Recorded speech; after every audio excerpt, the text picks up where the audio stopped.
As Putin's war on Ukraine continues, there's no end to the bombing nor the bloodshed. As civilian casualties mount, Europeans look on in frustration at the Western inability to halt the fighting. NATO's doing all it can to avoid being drawn in. EU members are divided over how far to go with weapons deliveries and sanctions. Today we ask, as NATO weighs its options, who can help Ukraine?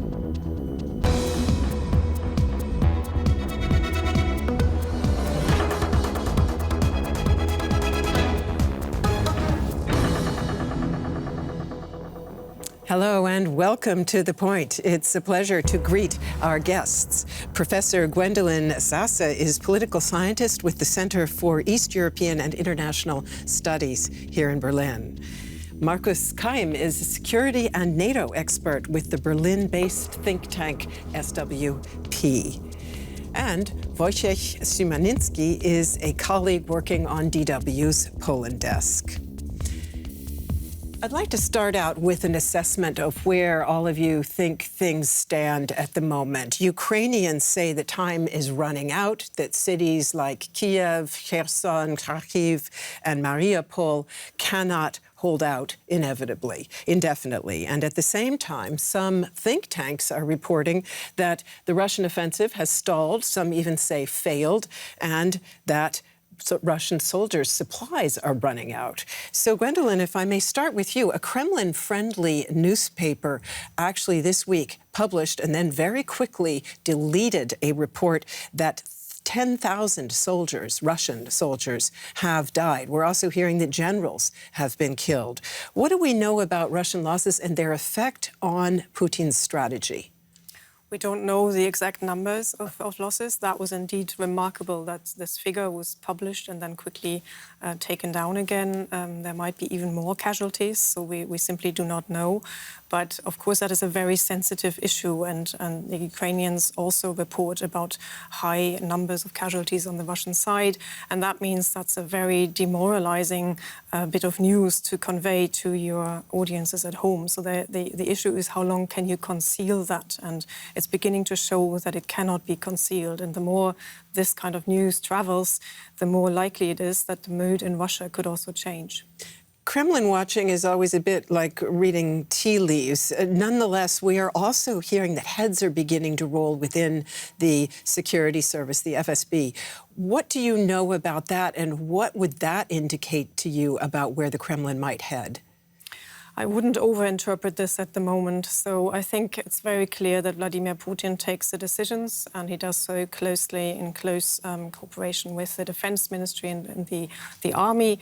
But he already several times in public really showed that he tells the Security Council and the security, the Siloviki as they're called in Russian, what to do, and that they follow his orders. It is possible that he is rearranging positions or individuals because people are beginning to wonder if this war can be won.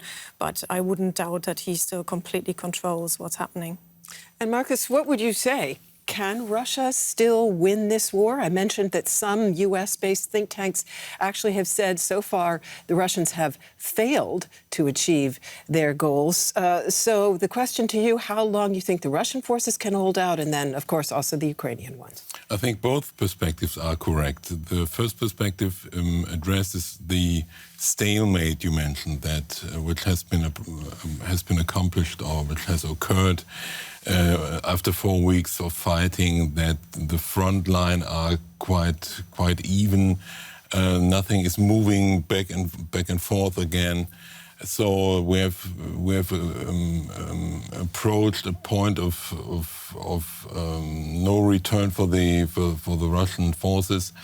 However, the point is Putin ready to escalate the war? And that's the key question. If he's ready to go all in, that would mean a major escalation. We have seen, or we have heard and read about certain weaponry systems which haven't been used so far, not to mention the use of weapons of mass destruction. I'm thinking of biological, but even more importantly, chemical weapon systems. So I wouldn't rule out some major escalation with unforeseeable consequences for the Ukraine, for Russia in political terms, and for the Western community as well. Let's come back to that point a little bit later. Let me ask you this, Wojciech. Many of the weapons that are being delivered to Ukraine are flowing via Poland. Poland, in fact, has also indicated that it thinks more are needed. What's your sense of whether the weapons deliveries are making a difference for the Ukrainians?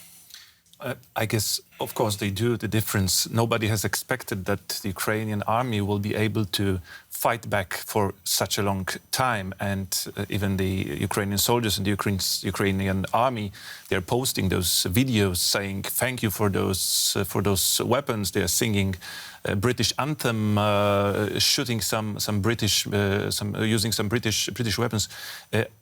I believe it has made a great change that the West is supporting the Ukrainian army with these weapons, and the West had supported the Ukrainian army before as well, because it's not for 4 or 5 weeks now that these weapons are being transferred to Ukraine. It's been it had happened also before, and indeed the southern Poland has become a big hub for these transports, and Poland has now a very dangerous and very important role in this crisis, because indeed there is we don't know this officially. This is classified, but it is very probable that a lot of equipment is going to Ukraine through Poland.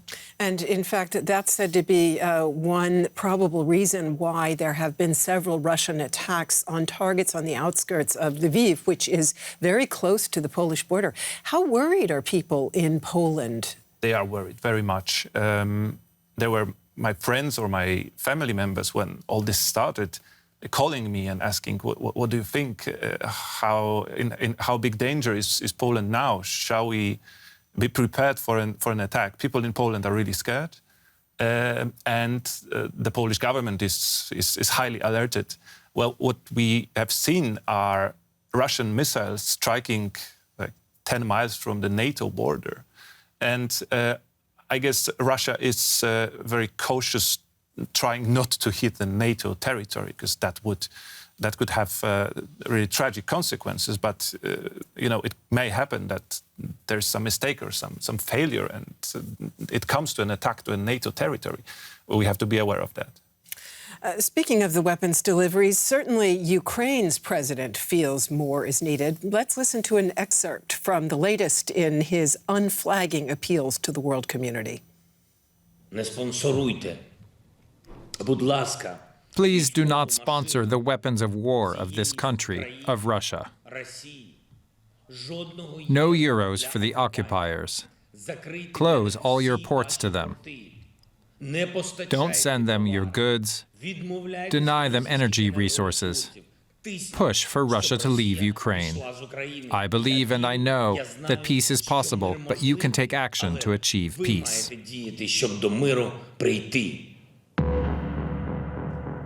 Gwendolyn, Europe has already imposed unprecedented sanctions on Russia. It has also sent a record number of weapons, as we mentioned, to Poland. In the face of these, as Olaf Scholz said today, unbearable images that we are seeing from Ukraine, do you think that citizens and leaders in Europe are prepared to do more? They will have to do more, and if we think where they've come from and what has been happening in the last few weeks, there is a surprising change in thinking and also in citizen support for different kinds of measures. And indeed, these sanctions are unprecedented. The problem with them is that their effects will not happen right now. And so the effect on the actual war on the ground is limited. And so the effects are more on Russia as a political, economic system in the medium term. And yes, the Ukrainian president asks for more. He's always asked for more military assistance. The EU has also doubled the amount of money it will give for military assistance. So this is also new for the EU to do that like that. And it is also considering, or at least some EU member states are considering an embargo on oil and gas imports. But that is the tricky issue, and there's no consensus. And of course, a consensus inside the EU and inside NATO is really important, because that's what the Kremlin had banked on, that NATO and the EU would not be united. In fact, Chancellor Scholz once again ruled out such an embargo, but as we know, Germany has turned around on other positions as well. Markus, let's focus on NATO a bit, because in fact it is holding an extraordinary summit. Joe Biden coming to Europe to take part in that. What are you expecting the alliance to do for Ukraine? A couple of things. First of all, it will emphasize again that that NATO has not an interest, is not interested in escalating the conflict to a full-blown war with Russia. That has been made quite clear over the last couple of weeks when the discussion came up about a no-fly zone, and for good reasons, NATO rejected this idea because that would have involved or would involve major radar stations on Russian soil, on Belarusian soil, that would really escalate. However, I think the message will be clear that NATO countries will continue and maybe increase weapons deliveries to Ukraine. That the key message will be that the Central Eastern European allies of NATO, Poland, the Baltic states, Bulgaria, Romania, can rely on NATO. And that maybe the overarching message will be we will stand together as the West, because maybe this is one of the most stunning developments over the last couple of weeks, that Europe, together with the United States, as the European Union, as NATO, has really sent a coherent, quite consistent message to Russia and has followed this message. And to be honest, I wouldn't have expected this 6 weeks ago. Another thing many people wouldn't have expected, Wojciech, was a rather extraordinary trip that was taken by the prime ministers of Poland, your country, as well as the Czech Republic and Slovenia. They traveled by train to Kiev in the midst of the fighting to meet personally with President Zelensky and Prime Minister Szymon. Poland has proposed that the Polish government send Soviet-made MiG-29 fighter planes to Ukraine, and that NATO send what it calls a peace mission to Ukraine. NATO, however, has rebuffed both of those ideas, saying they could drag the alliance directly into a conflict with nuclear-armed Russia. Would you say NATO's right on this?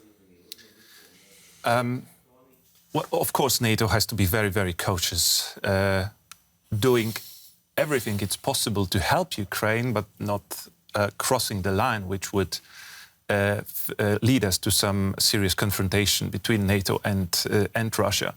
This Polish idea of sending MiG jet fighters, there must have been some problem in the communication, I believe, and it was a moment where the West didn't really speak united and didn't act united. The West has been playing quite united the last weeks.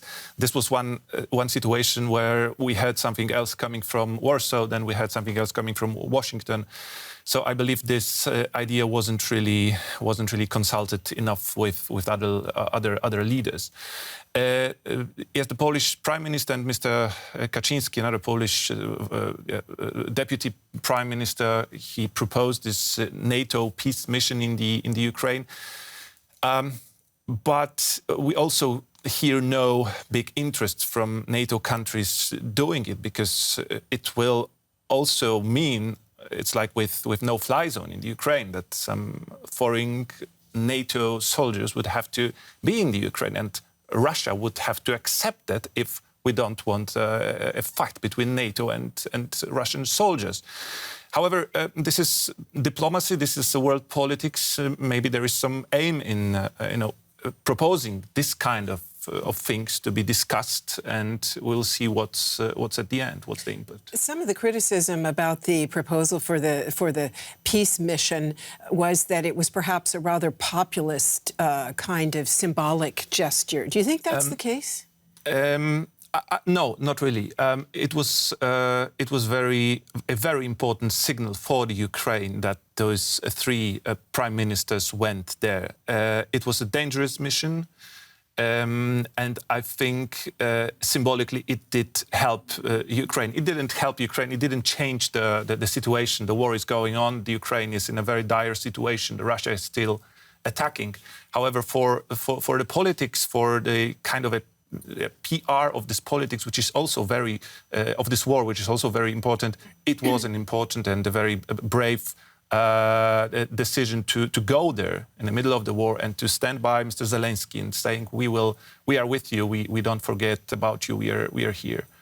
Let me ask both Gwendolyn and Markus just briefly to comment on some of these proposals. For an outsider who's not a security expert, it can look a bit like splitting hairs when you say this kind of equipment, these kind of weapons, okay, but here we draw the line. Does it make sense to say MiG-29s not okay, or very sophisticated anti-aircraft technology too risky? Why is that? It's a very difficult line, and one can really sense, I think, how much NATO is trying to avoid to really become a direct party to this war.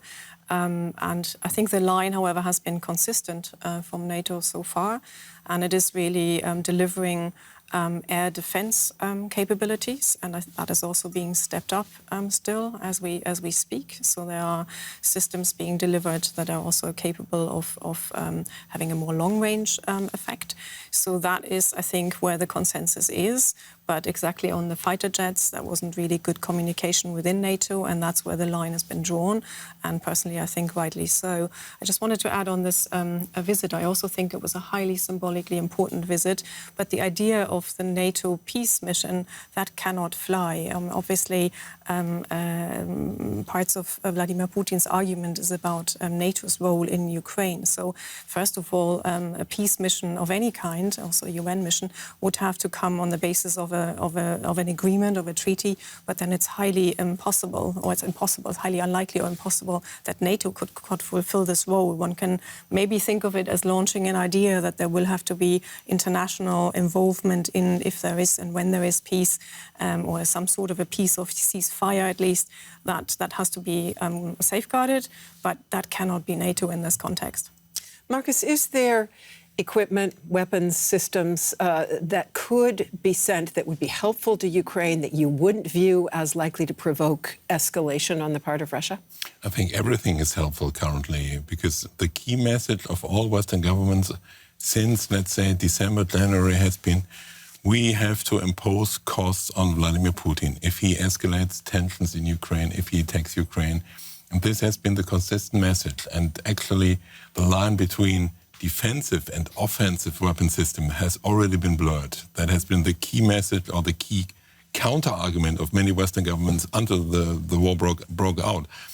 But now we have approached the point where if we stick with our goal to impose costs on Vladimir Putin, to influence his cost-benefit calculations, I think we have to go all in and increase the costs, meaning also to deliver advanced weaponry to Ukraine. Meanwhile, we are seeing what amounts to a division of labor between the EU and Ukraine.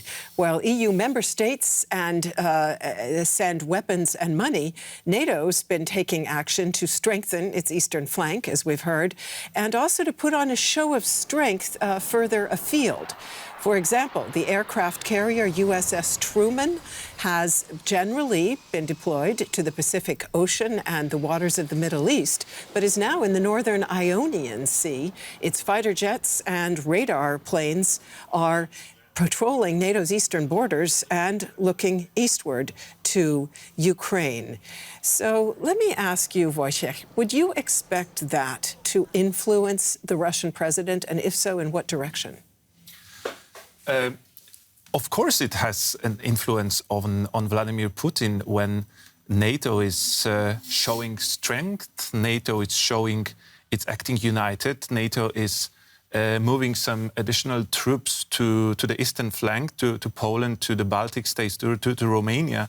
This is something that Vladimir Putin really didn't want to happen. So this is something what he really achieved, and it's the opposite of his goals. This is really remarkable. But I believe also these countries on the eastern flank, like Poland, or especially the smaller countries like Lithuania, Estonia, they are really willing to get this attention from NATO. They want NATO to be there. They want NATO to send these signals, even if it's a verbal signal saying we want allow an inch of our NATO territory to be attacked by Russia. I guess, especially for the smaller countries, it's crucial to have this even verbal securities because the situation is unthinkable. We didn't expect this to happen just a couple of weeks ago. What's happening now? Markus, as NATO was recently conducting a major exercise in the Baltic region and at sea, Russian ships apparently went out of their way to avoid the NATO vessels. At least some German media were reporting that they returned to port rather than have any kind of indirect encounter with NATO. Can you confirm that? And would you say that that indicates that Russia, in fact, is not looking to escalate, but would rather avoid a direct confrontation? Yeah, absolutely. And this is exactly in line with all our historical experiences during the Cold War, that despite the rhetorical aspirations or rhetorical escalation, to put it this way, the Soviet leadership and now the Russian leadership has been always very keen on avoiding a direct military confrontation, confrontation of political and military clients in the third world, in a different region, okay, but to avoid a direct military confrontation has always been an overarching goal, and therefore I'm not really surprised that Russia is not maybe fully withdrawing, but is aware of the situation, to put it this way. In the fight against Russia, Ukraine has now established an international legion and urged foreigners to fight with its forces. DW's Birgitta Schulke went to the Polish border and met fighters there who are ready to deploy to the war zone. This is Anatoly from Finland. It's not his real name. We meet him at the Polish train station Przemyśl. Packed with equipment and protective gear, Anatoly is waiting to board the train to Ukraine to join the fight. They do have the manpower.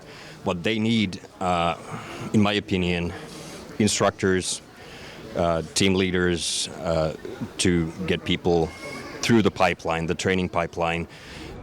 With 5 years' experience as an instructor in the Finnish Defence Force, he's eager to share his knowledge with Ukrainians who lack combat experience. We meet Nicolas. The financial consultant from France doesn't want us to show his face. He says he couldn't stand seeing Russia bombing civilians and Europe's hesitant response. I saw children dying on TV and I say, we are doing nothing, so I have to go. Nicolas tells us he would be stupid not to be afraid as his journey into the war zone continues. First to Lviv and then to the front lines, knowing that he might never come back. Gwendolyn, Putin also has urged supporters to go to fight with the Russian forces. And in fact, the Chechen commander, Kadyrov, is said to be in Ukraine. Is all of this going to help one side or the other? Could it make the conflict shorter or could it prolong it? I think it won't actually matter so much in terms of how things get dragged out and how this war will eventually, hopefully, come to a stop. So I think it's more on the Ukrainian side. This international legion is more about boosting morale, and it makes a symbolic point, a political point. Very, as far as we know, very different kinds of people with different training are going. So it's not that these are all well-trained soldiers or ex-soldiers going. So the effect on the actual war, I think, will be limited. On Russia's side, yes, we hear about several hundred, perhaps several thousand Chechen fighters. This is also about psychological warfare, to instill fear, in particular at a stage when urban warfare might be the next stage of going into the cities. But again, also Russia engages other mercenaries. There are other also Syrian mercenaries and recruited through Russian private security firms at work. But it is to carry out special operations that one probably doesn't want more Russian soldiers to get killed. And it is about the psychological effect on the Russian army. Markus, very briefly, if you would, do you see a risk that the foreign fighters' presence could actually provoke escalation? No, not really. I would totally agree with Gwendolyn. I think it doesn't really influence the fighting on the ground, and they might have an influence depending on the way the war evolves in the next couple of weeks. And Wojciech, if you would just say a word to us in closing. Our title asked, who can help Ukraine? What would be the perception in Poland at the moment? Is there frustration? Yes, there is some frustration in Poland. Poland clearly demands that the West, the NATO and the Western European countries do more for the Ukraine. That means they send more weapons, they send more money, and they make a bigger diplomatic push toward Russia to stop this war. Thank you very much. Thanks to all of you for being with us today, and thanks to all of you for tuning in. See you soon.